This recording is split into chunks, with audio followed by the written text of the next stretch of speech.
And here we are with mermaid star Alexie as we begin the process of the scale mold. Is that casting? Sorry, again, terrible with these.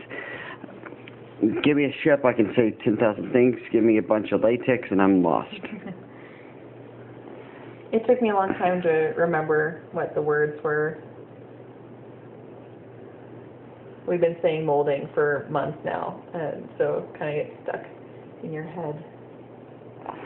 That is true. So what are we doing here? We are putting in some latex and fighting desperately to keep the bubbles out, but they're there. I can see them. So I'm going to try to go back and fight them some more.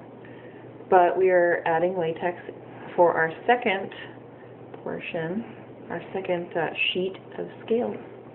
I'm sure you all saw that earlier.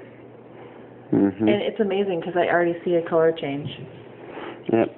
She was talking earlier on the previous video about as it dries, it gets darker. You can actually see right there. That's what was just laid. And if you look past the bubbles that we haven't popped out yet, you can see the difference.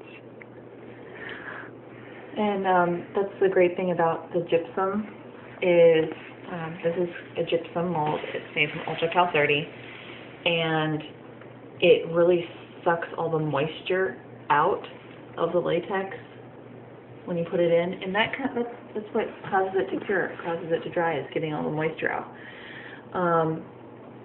So it actually causes it to dry faster than if you were to put it in, say, well, you couldn't put it in silicone, but if you put it into anything else that wasn't as porous, like a plastic or something like that.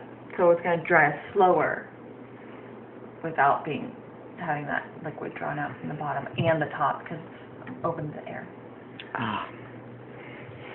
So you'd recommend a gypsum mold if you're trying to do this kind of tail and do it within, say, timelines or... With latex. You know, if you're going to do it with a silicone, I'm not sure. I haven't worked with this stuff, but I'm pretty sure it doesn't really matter. If you're using this, you could probably use a silicone with a silicone and it would be fine.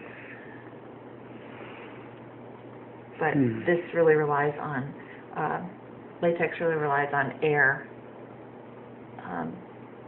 So if you go too thick, then you end up with it being uncured in the middle, which is kind of scary. You don't want it to be uncured, just sitting there sopping wet in between your layers.